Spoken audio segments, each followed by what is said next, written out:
नमस्कार दोस्तों, मैं हूं आपका दोस्त संचित और स्वागत करता हूं इस वीडियो सीरीज में जहां हम डिस्कशन कर रहे हैं डेटाबेस पर। दोस्तों अभी बात कर रहे थे ट्रांजैक्शन एंड कॉन्करेंसी कंट्रोल की और डिफरेंट वर्जन स्टडी कर रहे हैं टू फेस लॉकिंग के। तो लास्ट वीडियो में हमने समझा कंजर्वेटिव 2PL, उसी डिस्कशन को आगे बढ़ाते रहे इस वीडियो में बात करेंगे रिगरस 2PL की। तो समझेंगे रिगरस 2PL कैसे रिकवरेबिलिटी और कैस्केडलेसनेस जो हमारी प्रॉपर्टीज उनको इंश्योर करता है और क्या मॉडिफिकेशन करता है बेसिक 2PL में। तो चलिए शुरू करते हैं। नमस्कार दोस्तों, सब्सक्राइब कीजिए नॉलेज गेट चैनल को और बेल आइकन को दबाइए इस चैनल की सारी लेटेस्ट वीडियोस तुरंत देखने के लिए। तो चलिए दोस्तों डिस्कशन स्टार्ट करते हैं और अगेन पहले बेसिक आइडिया को, बेसिक लॉजिक को समझते हैं, उसके बाद में जो भी प्रोटोकॉल है और जो प्रॉपर्टीज की बात करूंगा। तो देखिए सबसे पहले एक बात समझिए, बेसिक 2PL के अंदर हमने समझा हमको ऐसे शेड्यूल्स मिल सकते हैं जो इररिकवरेबल हों या जिसके अंदर कैस्केडिंग रोलबैक्स हो, और इस प्रॉपर्टी के साथ दोस्तों कॉम्प्रोमाइज नहीं किया जा सकता। बिकॉज अगर शेड्यूल इररिकवरेबल है तो वो कहीं ना कहीं सिस्टम को या डेटाबेस को इनकंसिस्टेंट स्टेट में लेके जा सकता है, जिससे जो एक कॉम्प्रोमाइजेबल बात नहीं है, जिससे बाद में बहुत प्रॉब्लम आने वाली है। तो कैसे इस प्रॉपर्टी को इंश्योर करें? देखिए मैं हमेशा बोलता हूं जब भी दोस्तों बात है रिकवरेबिलिटी और कैस्केडलेसनेस की, आपके दिमाग में आना चाहिए डर्टी रीड। कुछ भी हो डर्टी रीड ना हो। तो पहले एक बार समझते हैं कि डर्टी रीड कैसे होता है और फिर देखते हैं कि ऐसा क्या चेंज करें प्रॉपर्टी में, आइडिया में, कि डर्टी रीड की प्रॉब्लम ना हो।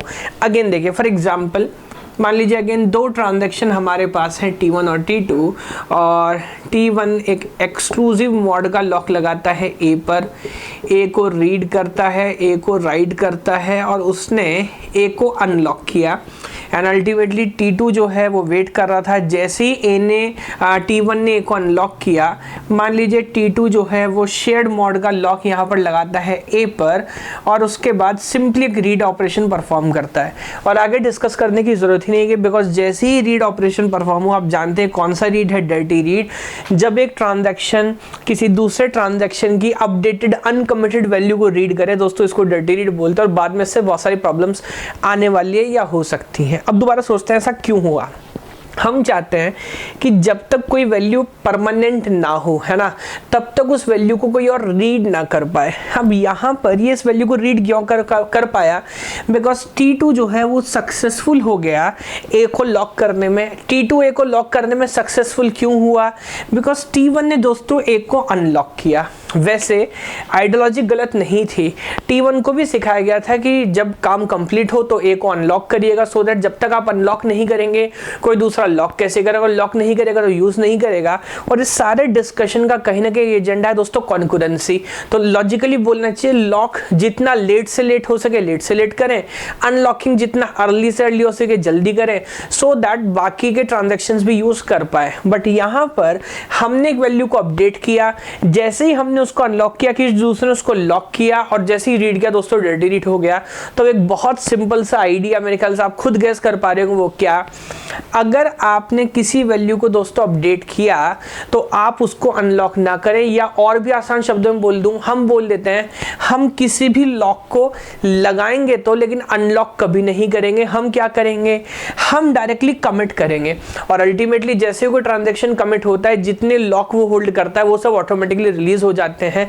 तो थोड़ा सा स्ट्रिक्ट होगा, इससे एफिशिएंसी थोड़ी खराब होगी, लेकिन जो प्रॉपर्टी है वो आपकी प्रिजर्व करने वाली है। तो मैं कंक्लूड अगर करूं इस बात को तो रिगरस, देखिए नाम से भी समझ आता है काफी रिगरस अप्रोच है। अप्रोच कहता है कि सिस्टम में दोस्तों ग्रोइंग फेज तो होगा, ट्रांजैक्शन अपने लॉक पॉइंट्स तक पहुंचेंगे, बट यहाँ पे श्रिंकिंग फेज नहीं होगा। मतलब आप कोई भी लॉक लगा ले, हम किसी भी लॉक को कभी अनलॉक ही नहीं करेंगे। बिकॉज अगर हम अनलॉक नहीं करेंगे तो कोई दूसरा लॉक नहीं कर पाएगा, वो लॉक नहीं कर पाएगा तो रीड कैसे करेगा, रीड नहीं करेगा तो डर्टी रीड नहीं होगा, और डर्टी रीड अगर नहीं होगा तो शेड्यूल ऑटोमेटिकली रिकवरेबल भी होंगे और वो कैस्केडलेस भी होने वाले हैं। तो बहुत simple idea, point by point पढ़ते हैं। पहला पॉइंट देखिएगा, it is an improvement over 2PL protocol where we try to ensure recoverability and cascadelessness.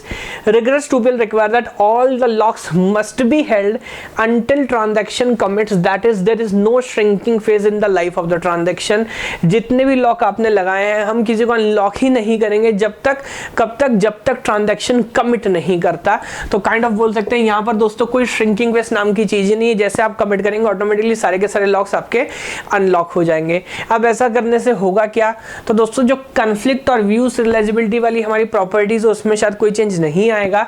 और जैसा मैं आपको समझा रहा हूँ यहाँ पर डर्टी रीड होने की सारी पॉसिबिलिटी को ही कहीं ना कहीं हमने रिजेक्ट कर दिया, और रिजेक्ट कर दिया तो ऑटोमेटिकली रिकवरेबिलिटी और कैस्केडलेसनेस प्रॉपर्टी इंश्योर करने में हमें कोई प्रॉब्लम नहीं है।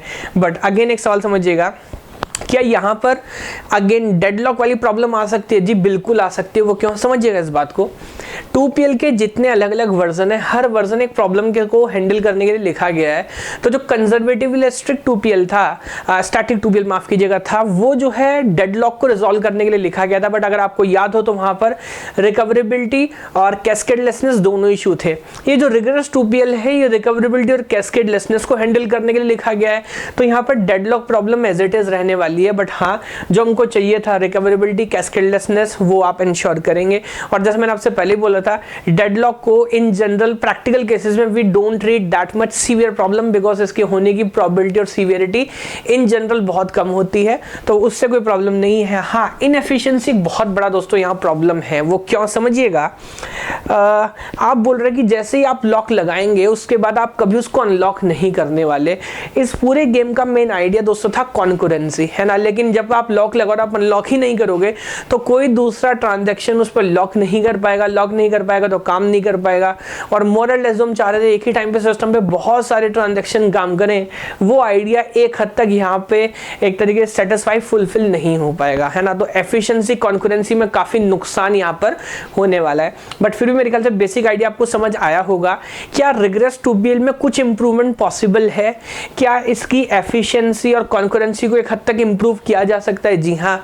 और वही एक अगला वर्जन दोस्तों हम यहाँ पर पढ़ते हैं जो है स्ट्रिक्ट।